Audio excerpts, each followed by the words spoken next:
pestisida itu kan racun. Ya masa iya, mohon maaf ya Bapak sekalian, saya sih kadang sedih lihat petani itu, masa iya tanaman diracuni. Sebenarnya racun itu yang dimaksud adalah untuk membunuh hamanya. Tapi kalau hamanya ada, kalau nggak ada, berarti tanaman dong. Makanya ngapain kita juga harus terlalu jor-joran menggunakan pestisida.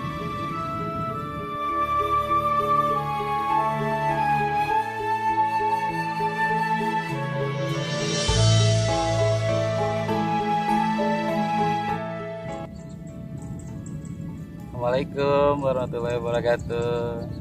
Sahabat Sinergi PTB, perkenalkan saya Haji Mamunid, konsultan dari PTB untuk produk eco farming ya.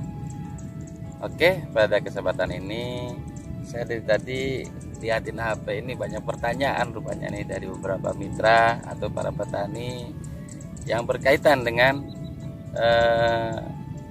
eco farming utamanya. Mulai dari bagaimana kita membuat larutan, bagaimana aplikasi, takarannya berapa, pokoknya banyak lah pertanyaan-pertanyaan yang seringkali bermunculan. Ini kita satu bahas dulu dari beberapa pertanyaan yang sering muncul di kita ya, di konsultan PTB ini. Sebenarnya ini insya Allah sih kalau dengan ini bisa dibaca dengan baik, santai. Memang betul.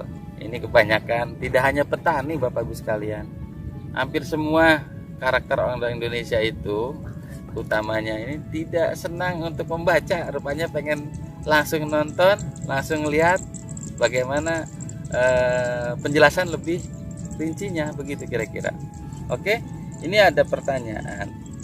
Assalamualaikum, apakah ekofarming bisa dicampur dengan pestisida atau dengan pupuk kimia saat pengaplikasiannya? Ini pertanyaan menarik nih. Kenapa? Karena jujur aja, petani di kita pada umumnya sudah terbiasa dan sudah menjadi satu kebiasaan. Kalau dibilang bahwa nanam padi ini nggak pakai pupuk, nggak pakai pestisida, udah nggak usah nanam katanya. Sama aja itu kan sesuatu hal yang agak kelihatannya sulit untuk dihilangkan. Dulu zaman tahun berapa ya, tahun 80-an barangkali atau 70-an lebih jauh lagi, orang dikenalkan pupuk kimia aja pada lari, pada gak mau dengan alasan apa dan sebagainya. Dan itu cepat atau lambat alhamdulillah bisa diminati oleh petani pupuk kimia itu. Nah sekarang berbalik lagi nih, dengan diperkenalkan pupuk, mereka juga tetap menolak dulu. Nah supaya ini bisa clear ya, antara kemauan petani, antara dengan petunjuk produk yang tadi ditanyakan, apa boleh pupuk kimia itu bisa diaplikasikan dengan eco farming? Jawabannya adalah kalau dengan pupuk kimia masih boleh, dengan catatan tidak bersamaan waktunya, tidak pada tempat yang sama.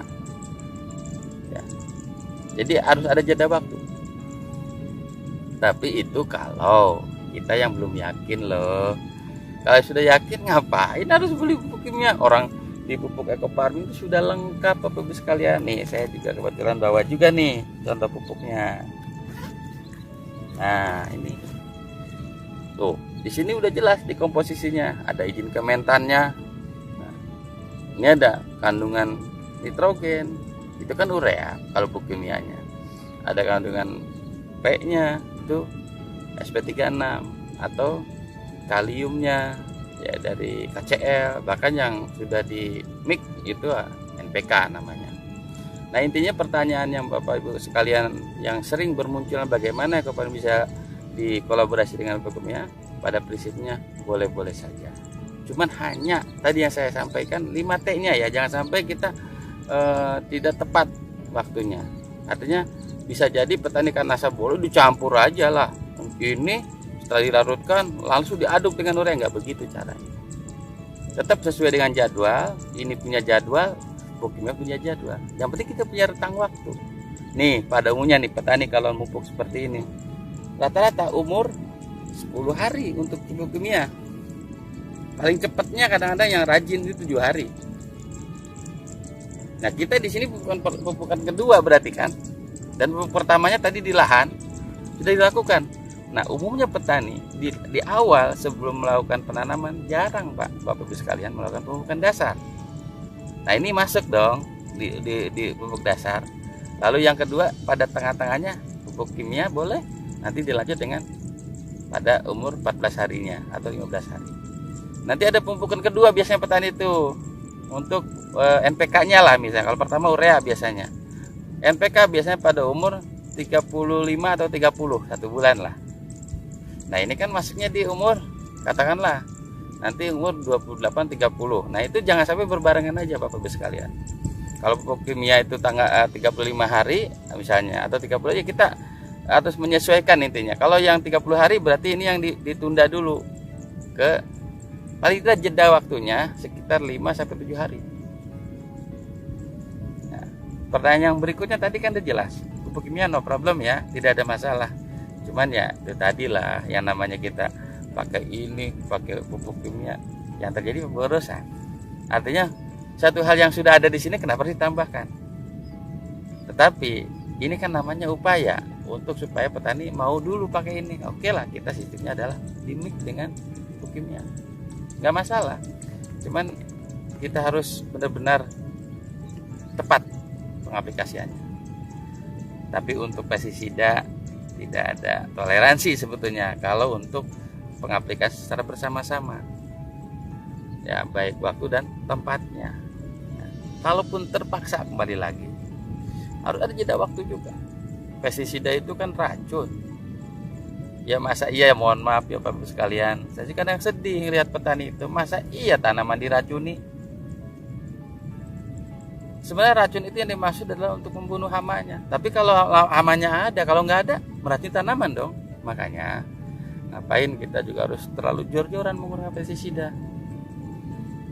Tapi saya mohon maaf, maksud para petani pesan, pestisida adalah suatu langkah terakhir, bukan langkah awal. Ingat loh, langkah awal itu kita harus menggunakan dulu dengan cara-cara yang secara teknis, misalnya pilihan bibit ataupun benih yang unggul, yang tahan hama dan sebagainya. Terus kita ada pembersihan saluran, pembersihan hama, gulma dan sebagainya. Itu satu langkah-langkah untuk mengurangi daripada serangan hama Pak, Bapak sekalian. Hama itu kan biasanya akan senang di tempat-tempat yang memang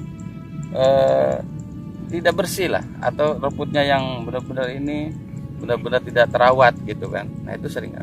Yang jelas intinya bahwa eco farming dengan pupuk kimia masih bisa. Bahkan ada toleransi dari pupuk eco farming itu boleh menggunakannya dalam batas 20%. Artinya begini, ini perlu Bapak Ibu sekalian, mitra PTBS. 25 itu pengertiannya begini. Petani katakanlah 1 hektar itu menggunakan 4 kintal. Kalau 20% berarti berapa dong? 100 kintal. Nah, sering ini multi tafsir yang terjadi. Ketika 20% berarti yang 75 eco farming, bukan begitu.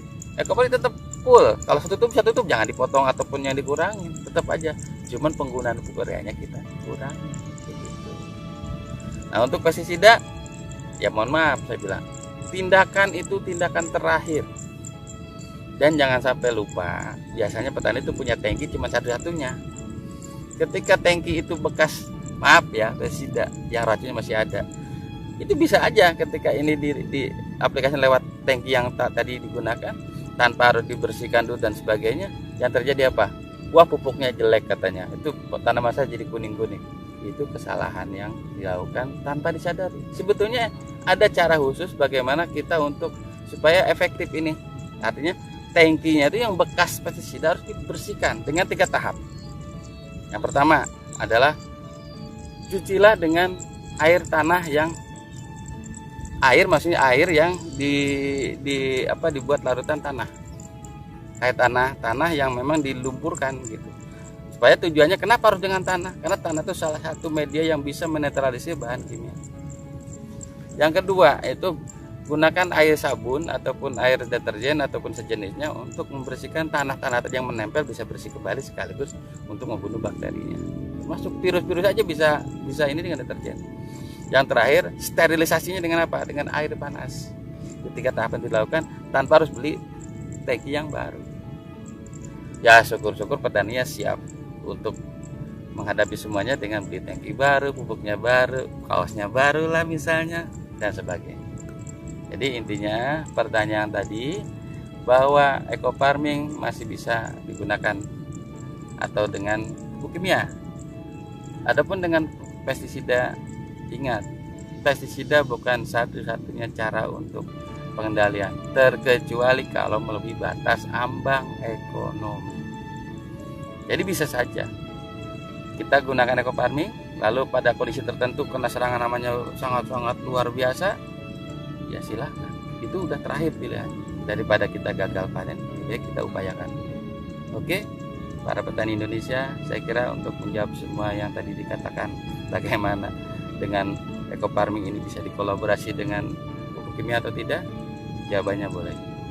Dengan pestisida hanya pilihan terakhir saja, bukan berarti belum apa-apa semprot. Nah ini hal yang memang perlu kita edukasi para petani. Jangan sampai tetangganya nyemprot ikut nyemprot. Nah itu yang jadi masalah. Oke, sahabat petani sinergi, kita cukupkan di sini dulu. Kita nanti lanjutkan dengan pertanyaan berikutnya. Saya akhiri dan sampai jumpa.